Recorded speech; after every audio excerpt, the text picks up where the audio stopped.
Assalamualaikum warahmatullahi wabarakatuh. Saya Yuni Kartika. Selamat datang di mata kuliah Psikoedukasi Ketahanan Psikologis Keluarga Fakultas Psikologi Universitas Gadjah Mada. Di video kali ini kita akan sama-sama belajar mengenai konflik dan resolusi konflik.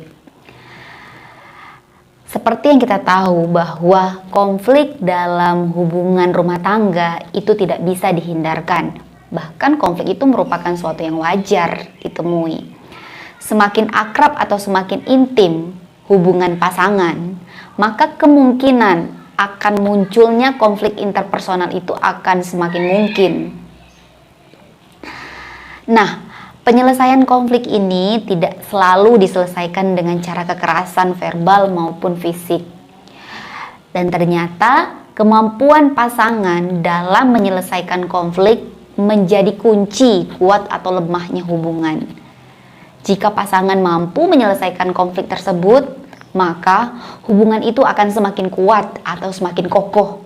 Sebaliknya, ketidakmampuan pasangan dalam menyelesaikan konflik tersebut dapat berakibat bisa saja hubungan romantis menjadi tidak akrab atau berakibat yang paling fatal, yaitu perceraian. Untuk mengawali pembahasan kita pada hari ini, saya ingin menceritakan sebuah penelitian yang dilakukan oleh Olson Sik dan Larson tahun 2008.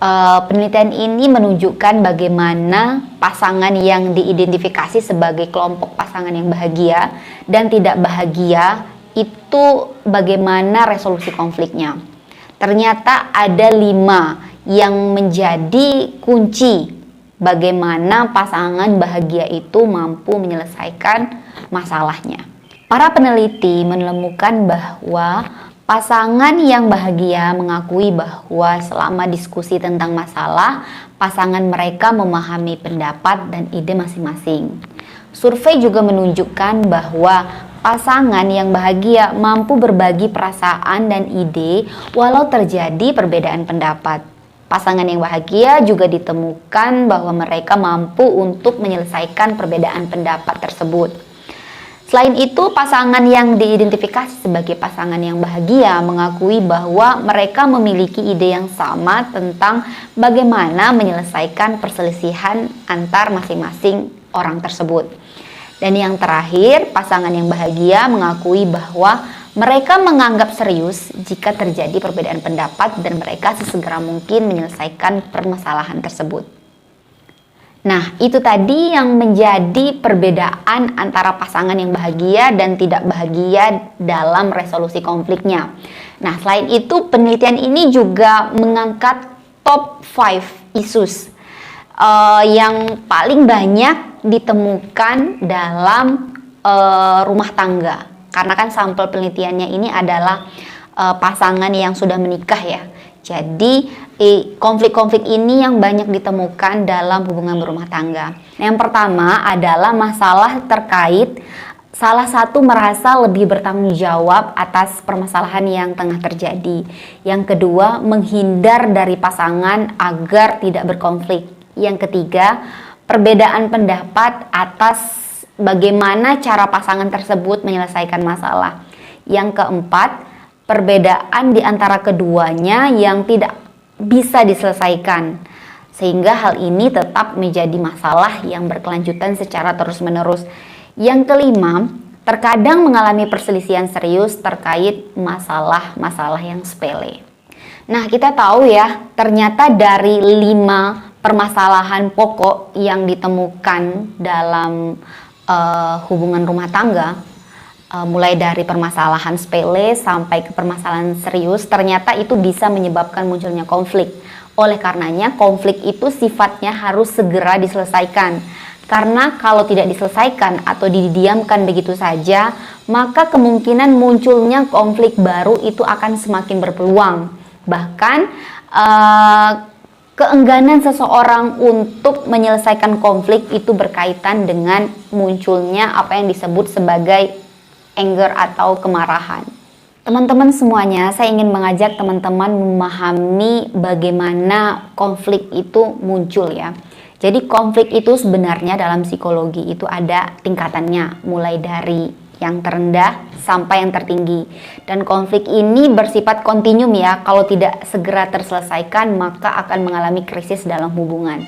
3 level terendah yaitu exchange of daily events, berbagi pikiran tentang peristiwa sehari-hari, kemudian discussion of ideas, berdiskusi tentang ide-ide, kemudian expressions of feeling, bagaimana pasangan saling berbagi perasaan. Nah, diskusi-diskusi ini umumnya diselesaikan dengan tingkat ketegangan yang rendah dan biasanya memerlukan sedikit bahkan tidak ada tekanan dalam pembuatan keputusan. Nah, 4 tingkat di atasnya yaitu need for decision, decision making, problem solving, sampai ke paling puncaknya yaitu krisis, itu membutuhkan proses pengambilan keputusan yang kuat karena dapat meningkatkan ketegangan. Nah, jika seseorang tidak mampu untuk menyelesaikan konflik, maka krisis akan terjadi. Nah, untuk lebih mudahnya saya ingin memberikan sebuah contoh. Sebenarnya contohnya ini agak ekstrim, tapi nggak apa-apa ya. Semoga ini menjadi bahan pembelajaran bagi teman-teman yang belum menikah dan tentunya juga bagi saya sendiri yang sudah menikah. Dan ini jadi bahan pembelajaran saya untuk anak-anak saya nanti. Jadi ceritanya begini, ada sepasang kekasih, anggaplah namanya John dan Jenny. Mereka singkat cerita bersepakat untuk melakukan hubungan seksual di luar nikah. Nah, dari proses ini ternyata melibatkan 3 proses atau 3 tingkatan sampai menimbulkan konflik. Nah, mari kita bahas satu persatu. Yang pertama adalah fase decision making. Merupakan pengambilan keputusan yang didahului dengan adanya kesadaran terhadap krisis yang sedang mereka hadapi. Perlu teman-teman ketahui bahwa keputusan yang baik adalah keputusan yang mampu menyelesaikan krisis. Nah, dari kasus ini kita lihat bahwa mereka melakukan untuk memakai alat kontrasepsi. Nah, keputusan ini benar-benar harus dipertimbangkan ya, karena kalau tidak tepat atau gagal bekerjanya, maka akan muncul masalah baru yaitu kehamilan yang tidak diinginkan. Nah, sekarang kita lihat tahap selanjutnya yaitu fase penyelesaian masalah. Merupakan tahap penyelesaian masalah yang dilakukan sesegera mungkin. Apabila keputusan tidak segera dibuat atau salah mengambil keputusan yang tepat, maka masalah akan menjadi semakin rumit. Nah, dalam kasus tersebut, masalah akan muncul jika proses pengambilan keputusan mereka itu tidak tepat atau gagal. Jenny hamil di luar nikah. Nah, permasalahan Jenny hamil di luar nikah ini harus segera diselesaikan. Setidaknya minimal 3 bulan. Karena kalau tidak diselesaikan, maka akan muncul masalah baru yang dapat mengarahkan mereka berdua ke arah krisis. Nah, sekarang kita lihat di fase yang terakhir, yaitu fase krisis. Merupakan resolusi krisis dilakukan akibat terlambat dalam membuat keputusan atau mengalami keputusan yang tidak efektif. Fase penyelesaian krisis memiliki tingkat ketegangan tertinggi dan menciptakan tekanan paling besar dalam pengambilan keputusan. Ketegangan dan tekanan dapat meningkatkan kesulitan dalam membuat keputusan yang memadai. Kegagalan untuk membuat keputusan lebih awal atau keputusan yang efektif membuat pengambilan keputusan akan terasa lebih sulit. Nah, dalam kasus ini bisa kita ambil kesimpulan bahwa krisis yang tengah mereka hadapi adalah apakah mereka memilih untuk mengaborsi anak tersebut atau membiarkan orang lain untuk mengadopsi anaknya. Nah, artinya bahwa ketika seseorang berada dalam konflik, artinya konflik tersebut harus segera diselesaikan ya. Karena kalau tidak diselesaikan, maka akan muncul konflik yang baru. Dan ketika konflik baru tersebut tidak juga diselesaikan sesegera mungkin, maka dapat mengarahkan seseorang ke fase krisis yang bahkan membuat masalah itu menjadi semakin lebih rumit. Nah, sebenarnya jika Johnny dan Jenny ini memiliki kemampuan untuk menganalisis potensi munculnya konflik di kemudian hari, maka mereka akan mampu atau berhasil menghindari krisis yang dihadapi. Sebaliknya, kalau mereka tidak memiliki kemampuan analisis yang baik dan ini hanya didasari oleh keinginan sebentar, keinginan semata gitu ya, tanpa berpikir secara panjang, inilah yang dapat mengarah seseorang mengalami krisis yang membuat masalah itu menjadi lebih rumit. Nah, dalam hubungan rumah tangga bisa kita lihat dari ketidakmauan atau keengganan pasangan untuk menyelesaikan masalah sesegera mungkin, karena bisa jadi mereka tidak ingin membahas, tidak mood, atau masalah apapun.